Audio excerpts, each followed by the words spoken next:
या वो टेररिस्ट थे कि कौन थे। तो मेरे ख्याल जिस तरह से रंजीत सिन्हा अभी यहाँ पर काम कर रहे हैं वहां पर भी चले जाएं, थोड़ा ये भी देखें कि उस तरह के होस्टाइल एनवायरनमेंट में किस तरह की रिपोर्ट बना के लेके आते हैं। बिल्कुल, ये आपने कहा जो सरकारी लचर रवैया ही अपने आप में काफी विकट है।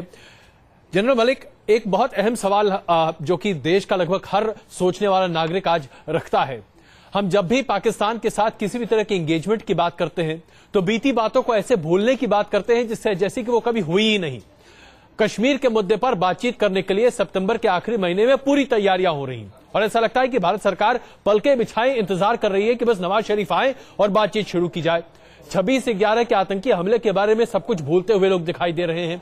उसके बाद हुए तमाम आतंकी हमलों को हम भूलने के लिए तैयार बैठे हैं। जनवरी के महीने में 2 भारतीय सैनिकों के सर को कलम कर देने वाली बात हम भूलने के लिए तैयार बैठे हैं।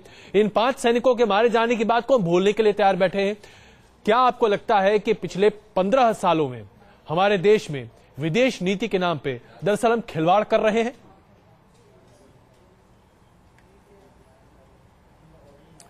इस वक्त तो जो विदेश नीति है पाकिस्तान के अगेंस्ट या चाइना के अगेंस्ट मुझे कुछ समझ नहीं आती है और मुझे कभी कभी ये भी लगता है कि उसके बीच में डिफेंस की जो इनपुट्स हैं वो दोनों नीतियों में है नहीं।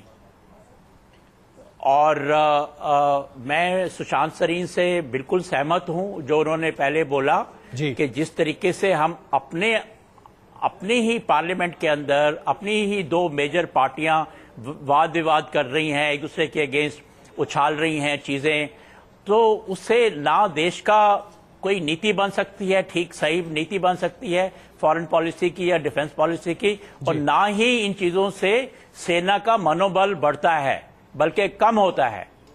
और ये हमारे जो जितने भी पॉलिटिकल लीडर्स हैं, चाहे वो यूपीए के हों या एनडीए के हों, उन सबको ये बात समझनी चाहिए।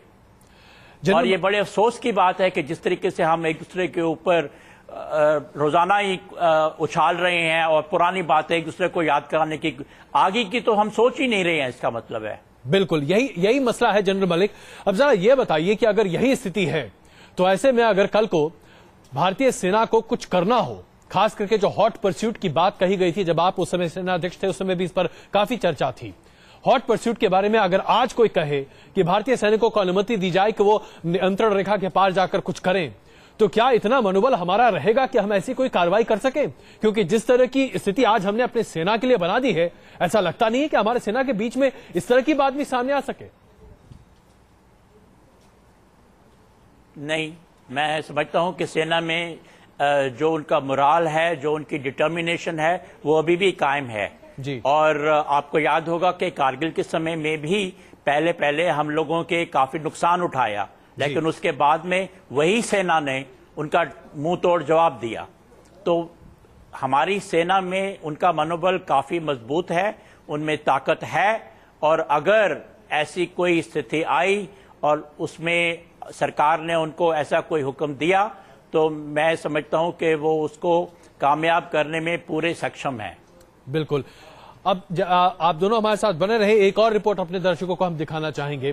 पुंछ के इस इलाके में जहां पर ये गतिविधि हुई और खास करके इस हरकत के बाद भारतीय सैनिकों की तरफ से जवाबी कार्रवाई में बताया जा रहा है कि 2 पाकिस्तानी सैनिक जख्मी हुए हैं।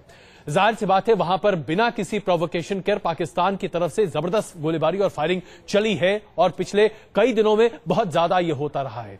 लेकिन क्या ये जवाब अपने आप में काफी है? ये सवाल भी उठ रहा है कि क्या इस तरह की एक छोटी मोटी फायरिंग और 2 सैनिकों को जख्मी कर देना, क्या यही तरीका है कि हम अपने सैनिकों के मनोबल को आगे बढ़ा सके? ये बड़ा सवाल है जो भारतीय सेना और खास करके रक्षा मंत्रालय के सामने मौजूद है। पाकिस्तानी फौजियों के हमले में 5 भारतीय सैनिकों के शहीद होने पर देश भर में गुस्सा है। हर ओर से पाकिस्तान को करारा जवाब देने की मांग उठ रही है, लेकिन देश के नेता सियासी बयानबाजी में उलझे हैं और उधर पाकिस्तान अपनी नापाक करतूतों से बाज नहीं आ रहा। पाक सैनिकों ने सोमवार की रात 5 भारतीय सैनिकों की हत्या करने के बाद एक बार फिर सीज फायर का उल्लंघन किया। सीमा पार से उरी और टुटमार सेक्टर में एलओसी के पास स्थित भारतीय चौकियों पर अंधाधुंध गोलीबारी की गई। बताया जा रहा है कि भारतीय जवानों ने भी जवाबी फायरिंग की। गोलाबारी लगभग 1 घंटे तक चली, लेकिन भारतीय पक्ष को किसी नुकसान की खबर नहीं है। जी, कल रात को उड़ी सेक्टर में शाम को फायरिंग हुई थी और उसमें कोई जानी वाले नुकसान नहीं हुआ, लेकिन फायरिंग काफी हुई थी। जानकारी के मुताबिक मंगलवार बुधवार की मध्यरात्रि को करीब 2:30 बजे पाकिस्तानी सैनिकों ने कमलकोट गांव के पास स्थित सैन्य ठिकानों पर हल्के हथियारों के साथ गोलीबारी करते हुए मोर्टार भी दागे। पहले तो भारतीय जवानों ने संयम बरता, लेकिन जब सरहद पार से दागा गया एक मोर्टार का गोला चौकी के निकट गिरकर फटा तो भारतीय जवानों ने भी अपनी राइफलों के मुंह खोल दिए। पाकिस्तान की ओर से दावा किया जा रहा है कि इस गोलाबारी में उसके 2 जवान जख्मी हो गए हैं। जवाबी कार्रवाई में अपने 2 साथियों के शिकार होने के बाद ही पाकिस्तानी सैनिकों की बंदूकें खामोश हुई। बताया जा रहा है कि करीब 300 आतंकी भारत में घुसपैठ की कोशिश में हैं और पाक सेना की यह कार्रवाई घुसपैठ के मकसद से की गई। पिछले कुछ हफ्तों से तमाम बॉर्डर पे, जो नॉर्थ कश्मीर का बॉर्डर है, इस पे काफी जगहों पे सीज फायर की वायलेशन हुई है और सीज फायर वायलेशन के साथ साथ वहाँ पे इन्फिल्ट्रेशन के अटैक्स भी हुई हैं। और आप जानते हैं कि जो सीज फायर वायलेशंस होती हैं उसके पीछे कुछ ना कुछ जरूर उसके पीछे कुछ शैतानी होती है। पिछले सप्ताह इसी इलाके में पाकिस्तानी फौजियों का एक दल LOC पर भारतीय इलाकों में रेकी के लिए दाखिल हो रहा था, लेकिन भारतीय जवानों ने तुरंत कार्रवाई करते हुए उन्हें खदेड़ दिया था। भारतीय जवानों की इस कार्रवाई में पाक रेकी टीम का एक सदस्य भी मारा गया था, जबकि एक जख्मी हो गया था। पुंछ में सेना पर हुए हमले के बाद भले ही हमारे नेता संसद में उलझ गए हों, लेकिन सरहद पार से पाकिस्तान अपनी नापाक हरकतों से बाज नहीं आ रहा है। सीमा पर 5 जवानों की मौत के बाद एक बार फिर पाकिस्तान ने उड़ी में सीज फायर का उल्लंघन कर अपने इरादों को साफ कर दिया है। वीडियो जर्नलिस्ट एजाज अहमद के साथ Shahn Nawaz Khan, news nation, Poonch. General Malik, एक बहुत छोटा जवाब इस सवाल का, क्योंकि समय हमारे पास बहुत कम है। क्या आपको लगता है कि हमारे राजनेताओं को, खास करके प्रधानमंत्री या उस तरह के जो वरिष्ठ नेता हैं, उन्हें कुछ ऐसा रोग लग जाता है कि जब वो अपने टर्म के आखिर में आने लगते हैं तो पाकिस्तान के साथ सुलह की कोई ऐसी कोशिश करते हैं जिससे उनका नाम इतिहास में अमर हो जाए, चाहे वो कोई भी बड़ा नेता हो? क्या आपको लगता है कि हमारे ऐसा रोग है?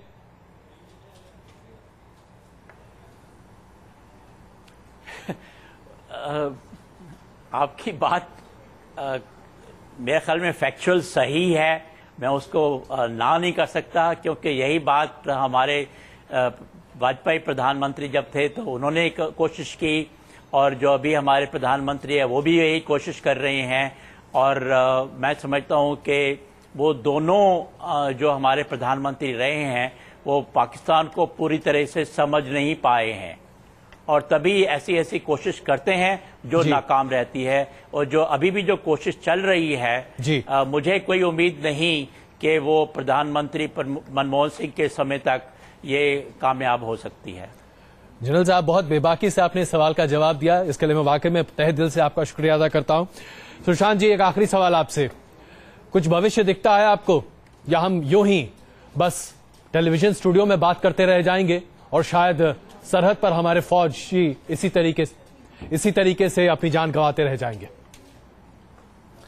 नहीं, ये ऐसा काफी देर चल नहीं सकता। मैं एक चीज जरूर बोलूंगा जी। इंदिरा गांधी और कुछ हद तक राजीव गांधी को छोड़कर बाकी जितने भी प्रधानमंत्री रहे हैं हिंदुस्तान में, उन सब ने यही कोशिश की कि पाकिस्तान से किसी तरीके का समझौता हो जाए, कोई दोस्ती हो जाए, कोई नॉर्मलाइजेशन हो जाए, और सबको मुंह की खानी पड़ी है। मनमोहन सिंह साहब का रिकॉर्ड जो है खासा खराब है इस संदर्भ में। लेकिन जहां तक जो आपका सवाल था, मेरा ख्याल ये है कि जिस तरह से जनता में रोष है, जिस तरह से स्ट्रांग सेंटिमेंट है पब्लिक में, सरकार के भी हाथ बंधेंगे, और शायद जब सरकार के हाथ बंधेंगे तो फौज के हाथ खुलेंगे, और जब फौज के हाथ खुलेंगे तो शायद इस तरह की हरकतें में कुछ रोक आएगी। बिल्कुल। आप दोनों का बहुत बहुत धन्यवाद इस चर्चा में शामिल होने के लिए। जनरल मलिक और सुशांत सरीन, आप दोनों का बहुत धन्यवाद। इसमें कोई शक नहीं है कि हर कोई आज यही मांग कर रहा है कि पाकिस्तान के खिलाफ ठोस और फौरी कार्रवाई होनी चाहिए, लेकिन क्या वाकई में होगी, इसका इंतजार कम से कम 1999 से लेकर अभी तक हम करते ही चले आ रहे हैं। रुकते हैं कुछ देर के लिए, वापस आते हैं कुछ और बड़ी खबरों के साथ।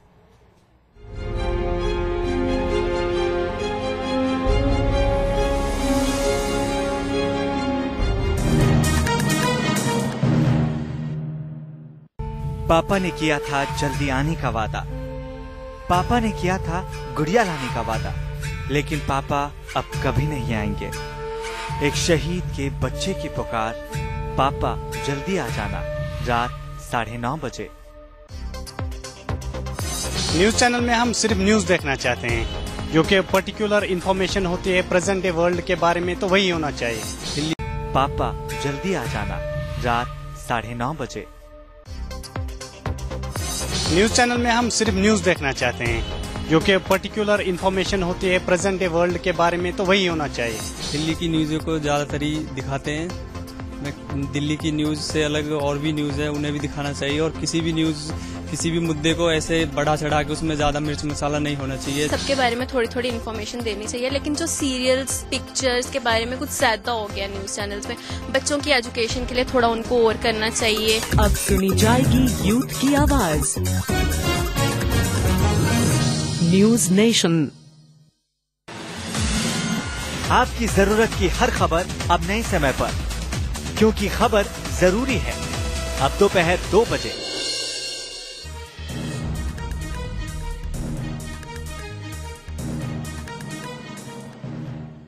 स्वागत है आपका हमारी इस खास पेशकश में। नमस्कार, आपके साथ मैं हूं अक्षय विनोद शुक्ल।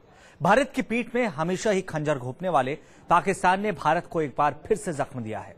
सीमा पर रात के अंधेरे में पाकिस्तानी फौजियों ने धोखे से भारत के 5 जवानों को शहीद कर दिया। पाकिस्तान की इस हरकत पर जहां देश भर में लोगों में गुस्सा है, वहीं उनके घरों में मातम पसरा है, जिनके बेटे देश की सीमा पर शहीद हो गए।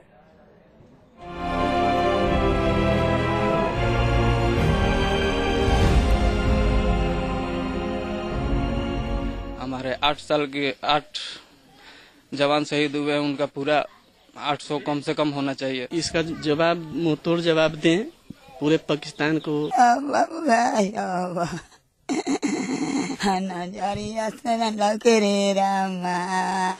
ये गुस्सा सिर्फ उस परिवार का नहीं है जिसने अपना भाई या बेटा खो दिया है। गुस्से में सिर्फ वो 5 परिवार नहीं हैं जिनके जिगर के टुकड़े देश की सीमा पर शहीद हो गए। गम और गुस्से की लहर पूरे देश में है।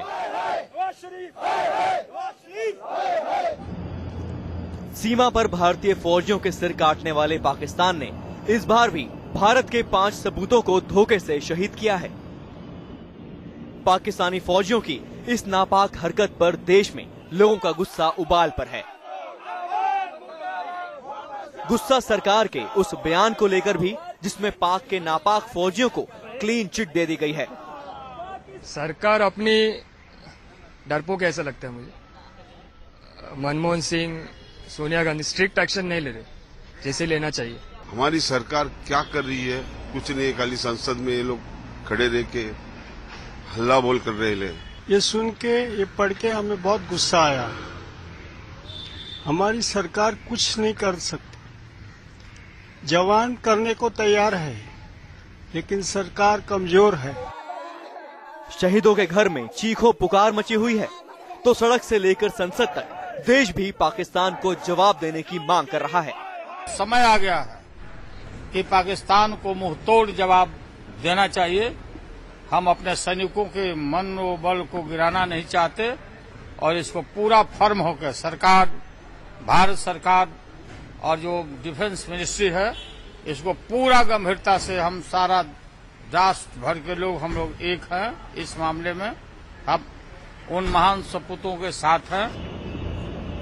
सरहद पर जब एक फौजी शहीद होता है तो उसके साथ उसके परिवार की उम्मीदें भी शहीद होती हैं। देश की सुरक्षा के साथ साथ इन जवानों पर घर की जिम्मेदारियों का भी भार होता है। पुंछ में जो 5 जवान शहीद हुए हैं, उन्होंने भी अपने परिवारों के लिए कुछ सपने देखे थे। इन जवानों में से कुछ ने तो जल्दी घर आ जाने का वादा किया था।